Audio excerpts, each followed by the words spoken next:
Aquele que um dia já foi um dos eventos mais prestigiados e aguardados do ano inteiro, hoje virou motivo de piada. Seja pela queda na audiência, pelas escolhas questionáveis dos jurados ou pelas tentativas intermináveis de enfiar sua agenda identitária goela abaixo da audiência, o Oscar parece estar cada vez mais distante do prestígio que um dia já teve. E a última edição não foi diferente. Dessa vez, a grande discussão não foi nem sobre quem ganhou, mas sobre quem não levou a estatueta para casa. Demi Moore era, sem dúvidas, a favorita para levar esse prêmio, não apenas por ter entregado uma das melhores atuações de sua carreira no filme A Substância, mas pelo conjunto de sua obra como atriz. Esse era seu momento. Dificilmente Demi Moore terá outra oportunidade como essa. I've been doing this a long time, like over 45 years, and this is the first time I've ever won anything as an actor. O Oscar a ignorou, dando o prêmio a uma atriz novata que, apesar de ter feito um ótimo trabalho, interpretou um personagem que será facilmente esquecido. Mas Demi está acostumada a ser subestimada, na vida, na carreira e em Hollywood. Essa não foi a primeira vez e provavelmente não será a última. Na verdade, sua vida foi cercada de tragédias e humilhações.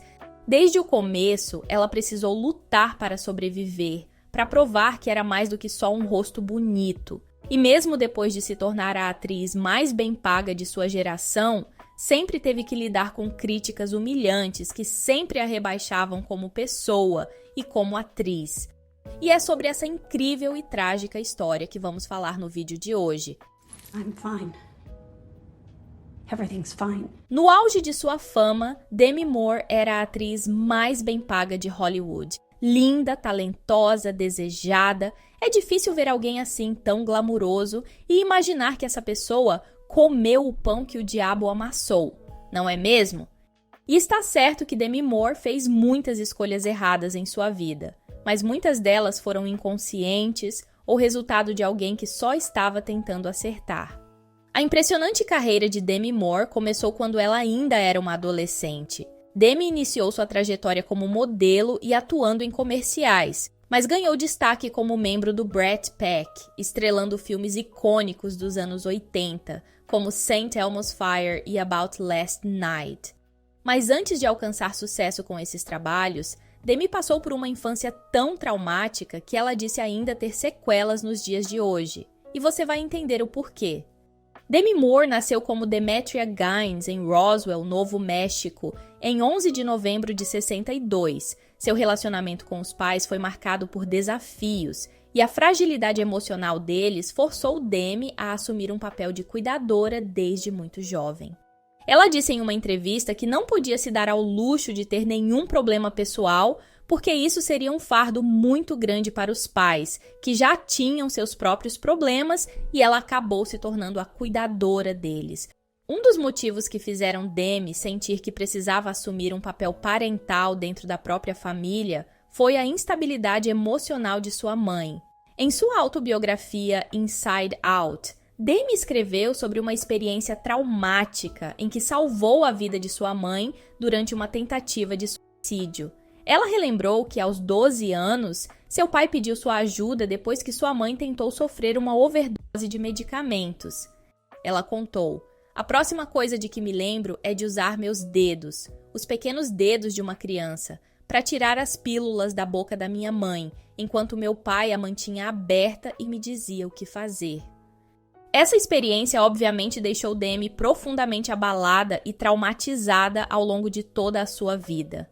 Infelizmente, essa foi apenas a primeira vez que sua mãe tentou tirar a própria vida, mas não foi a última. Demi ainda contou que ambos os pais eram viciados em drogas, além de enfrentarem problemas financeiros, o que pode ter contribuído para os problemas de saúde mental da mãe. A adolescência de Demi não foi muito diferente de sua infância, e seus pais, mais uma vez, desempenharam um grande papel nesses momentos difíceis. Quando era ainda jovem, Demi descobriu que o homem que a criou não era seu pai biológico. Sua mãe optou por manter isso em segredo, e a revelação foi chocante para Demi. Ela contou a Vanity Fair que estava mexendo em documentos quando encontrou a certidão de casamento dos pais e viu que seus pais se casaram em fevereiro de 63. Mas como ela nasceu em 1962, resolveu perguntar à sua mãe por que ela tinha se casado apenas depois de seu nascimento. E sua mãe meio que desconversou. Mas depois acabou admitindo que havia se casado antes com o verdadeiro pai de Demi, que foi um vendedor que ela conheceu no Texas. Demi disse que, além de esconder esse fato da filha, ainda proibiu o verdadeiro pai de se aproximar, mesmo com as várias tentativas dele. Mas isso não foi nada comparado a um dos piores episódios da vida de Demi. Quando tinha apenas 15 anos, Demi sofreu um terrível abuso sexual. Ela foi estuprada por um homem mais velho, alguém que ela e sua mãe conheciam, e de forma inimaginável, foi sua própria mãe quem possibilitou que isso acontecesse. Demi escreveu sobre a experiência traumática em sua autobiografia, dizendo: "Foi um estupro e uma traição devastadora, revelada pela pergunta cruel do homem: como é ser estuprada por sua mãe por $500? Durante sua entrevista com Diane Sawyer, Demi disse que não acreditava que sua mãe tivesse vendido sua virgindade de forma direta, mas reconhecia que ela foi responsável de qualquer maneira. Ela disse: "Não acho que tenha sido uma transação simples, mas ela ainda assim deu a ele acesso a mim e me colocou em perigo."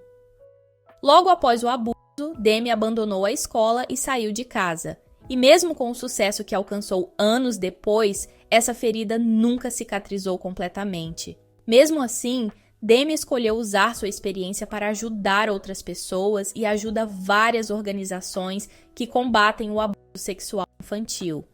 E as coisas só pioraram na vida de Demi depois que seu pai tirou a própria vida. Ela diz ter se sentido desamparada sem ninguém para cuidar dela. De luto e devastada, Demi precisava de alguém ao seu lado. Foi então que ela conheceu seu primeiro marido, Freddie Moore, aos 16 anos de idade.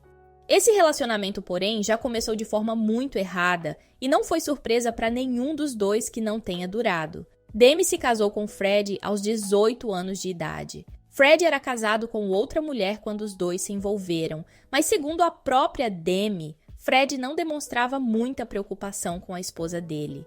E como se não bastasse, Demi admitiu que o traiu na véspera do casamento. Em sua biografia, Demi revelou que fugiu de sua despedida de solteira para se encontrar com um cara que havia conhecido em um set de filmagem. Embora não tenha revelado o nome do cara, o ator Paul Carafotes disse ao Daily Mail que ele era esse homem, alegando que Demi teria escalado uma escada de incêndio e entrado pela janela de sua cozinha para o encontro secreto, tudo isso aos 18 anos de idade.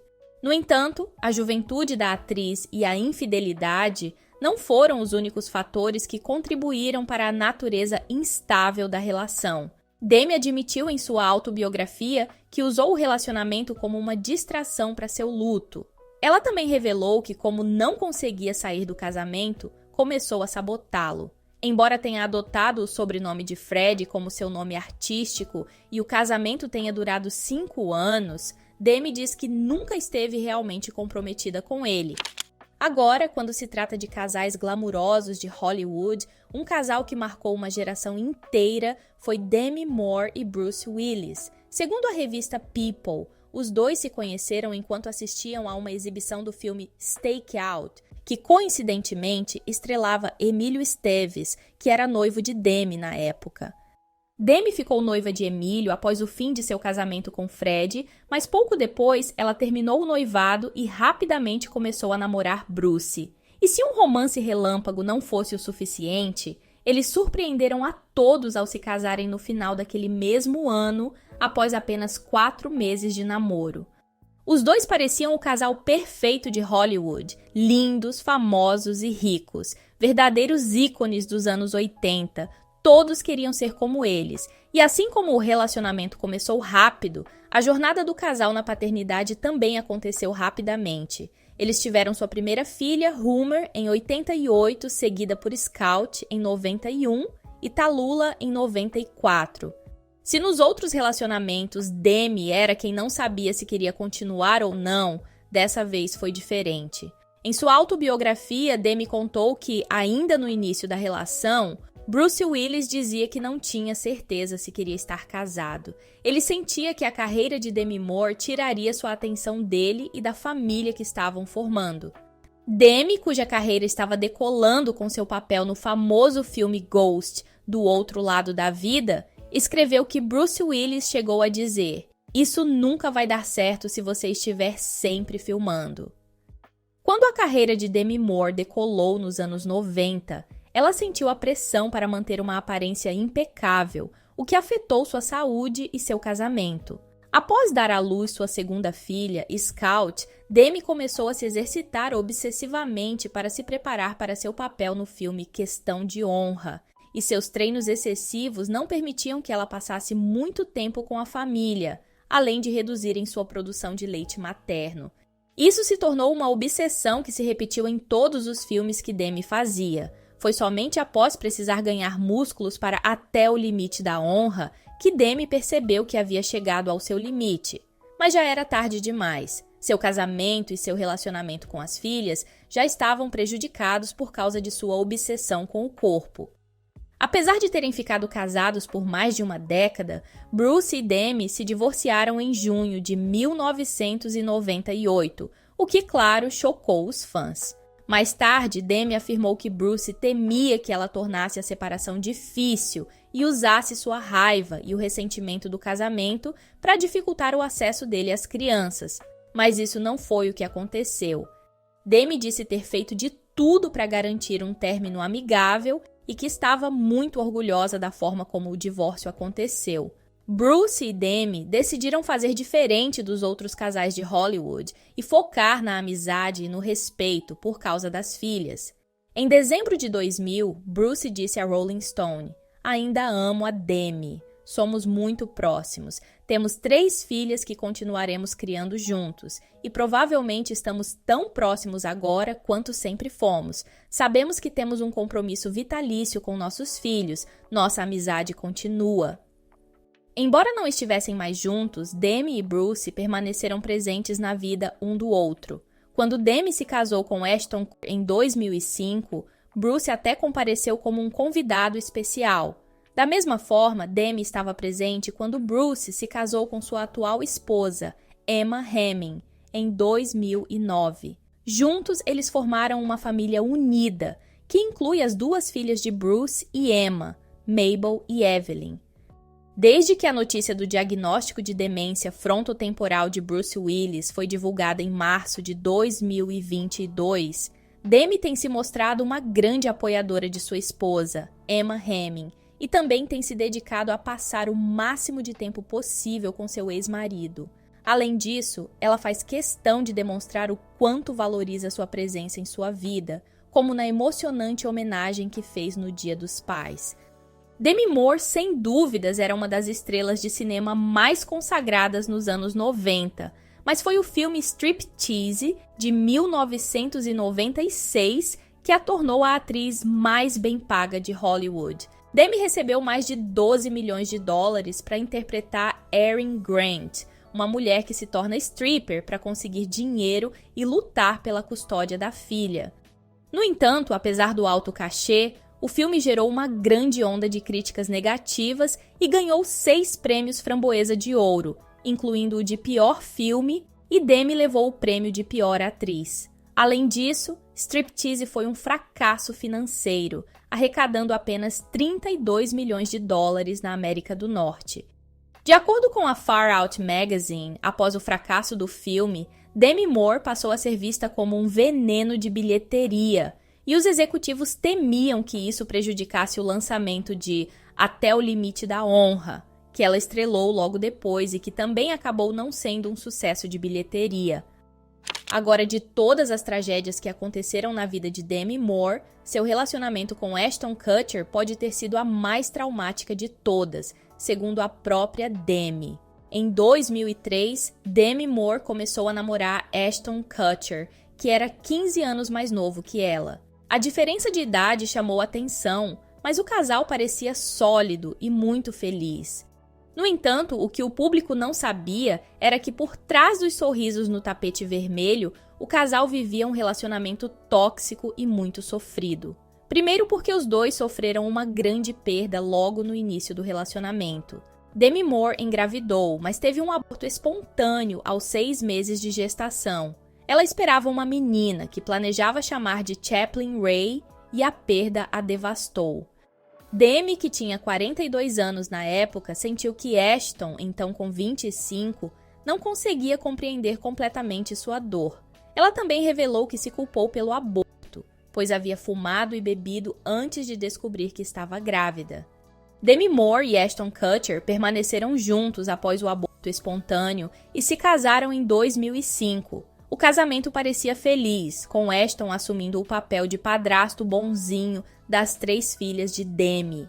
Mas Demi revelou em seu livro que colocou Ashton em primeiro lugar em sua vida e aceitou coisas que jamais aceitaria viver novamente. Ashton nunca parecia estar satisfeito com a relação. Demi conta que, para agradá-lo, até mesmo chegou a aceitar trazer uma terceira pessoa para a cama dos dois. Isso mesmo, Ashton pediu a Demi que concordasse em trazer outra pessoa ao relacionamento deles, o que consequentemente culminou em Ashton traindo Demi diversas vezes durante todo o casamento.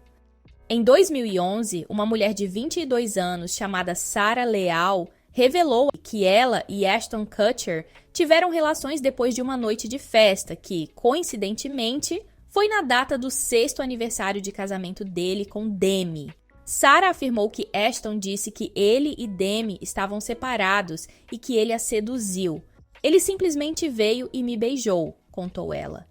Demi, porém, não ficou surpresa e acreditou na história. Ela sabia que não era mentira, e ele admitiu imediatamente. Pouco depois, Demi e Ashton se separaram oficialmente, e o divórcio foi finalizado em 2013. Mas com o divórcio veio uma das piores fases para Demi. Estando no ponto mais baixo de sua carreira, traída e divorciada mais uma vez, Demi se viu no fundo do poço e se entregou ao vício em álcool e drogas. Segundo uma fonte da revista People, ela não estava dormindo direito, parecia não estar se alimentando e estava anoréxica. Demi já havia ido para a reabilitação nos anos 80 devido ao abuso de substâncias e permaneceu sóbria por muitos anos. No entanto, depois do divórcio, ela teve uma recaída e começou a beber muito e a tomar analgésicos prescritos. Seus problemas chegaram ao auge em 2012, quando foi hospitalizada após fumar maconha sintética e inalar óxido nitroso. Demi estava em uma festa quando desmaiou e começou a ter convulsões, um momento assustador para sua filha Rumer, que estava presente. Rumer contou no programa Red Table Talk que achou que sua mãe iria morrer. Logo depois, Demi foi internada novamente em uma clínica de reabilitação. O fim do casamento conturbado com Ashton Kutcher não afetou apenas a saúde física e mental de Demi, mas também seu relacionamento com suas filhas. As coisas estavam tão ruins entre elas que por quase 3 anos, Demi ficou afastada de Rumer, Scout e Tallulah, sem trocarem uma única palavra. Em sua participação no Red Table Talk, Rumer e Tallulah explicaram por que isso aconteceu, dizendo que o impacto que o relacionamento intenso de Demi com Ashton teve sobre elas as fez sentir que Demi não as amava e que a única coisa que importava era Ashton. Eventualmente, Demi e suas filhas conseguiram se reconciliar, especialmente depois que ela começou a cuidar mais de sua saúde. Scout contou ao The New York Times que sente orgulho da mãe por fazer o trabalho interno que ela não teve tempo de fazer por muito tempo, porque estava apenas no modo de sobrevivência. Tallulah também reconheceu a reaproximação em uma postagem de Dia das Mães no Instagram em 2020.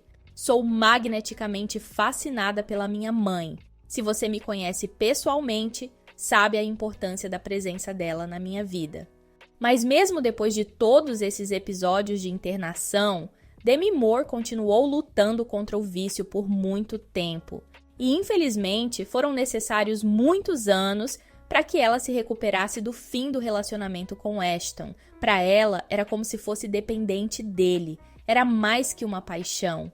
Tanto que Demi foi capaz de ir aos lugares mais profundos para agradá-lo, mas no fim, ainda não foi o suficiente. Inclusive, mais tarde, Demi admitiu que estava sóbria por muitos anos, mas durante o casamento foi Ashton quem a incentivou a voltar a beber, dizendo que não acreditava que alguém não conseguiria parar quando quisesse. Em 2019, Demi Moore já estava na casa dos 50 anos e com muita dificuldade de encontrar trabalho em Hollywood. Em uma entrevista à revista Red, em 2007, ela confessou que estava passando por anos desafiadores na indústria. Não tenho 20 anos, nem 30.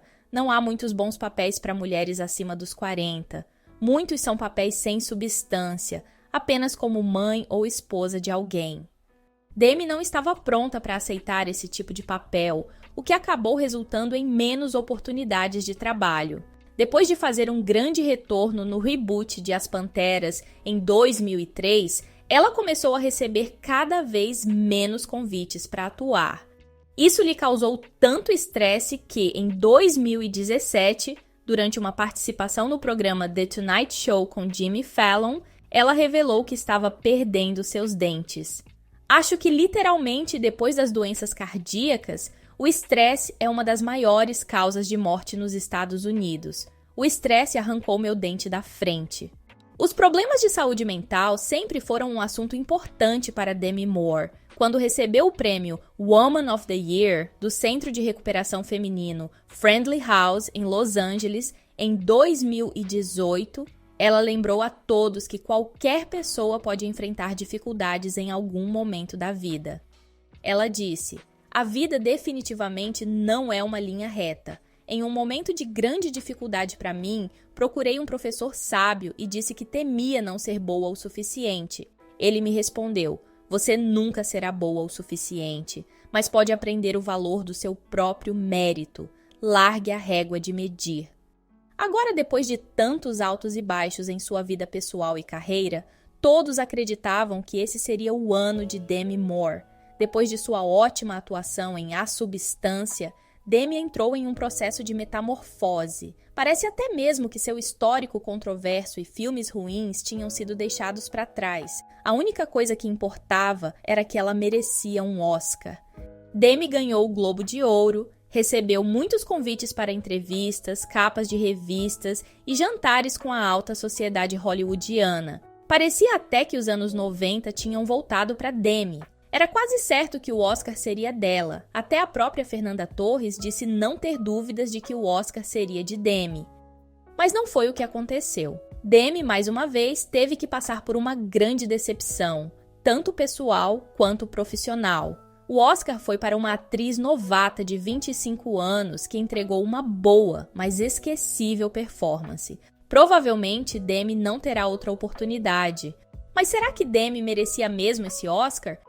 Olha, pessoalmente falando, é difícil afirmar. O Oscar deveria ser um prêmio para performances individuais, não para o conjunto da obra. Pelo conjunto da obra, talvez Demi mereça. Ela contribuiu muito para a história de Hollywood. É uma atriz muito famosa, com vários filmes conhecidos no currículo, mas acho que podemos concordar que as entregas de Demi em seus filmes não são das mais memoráveis.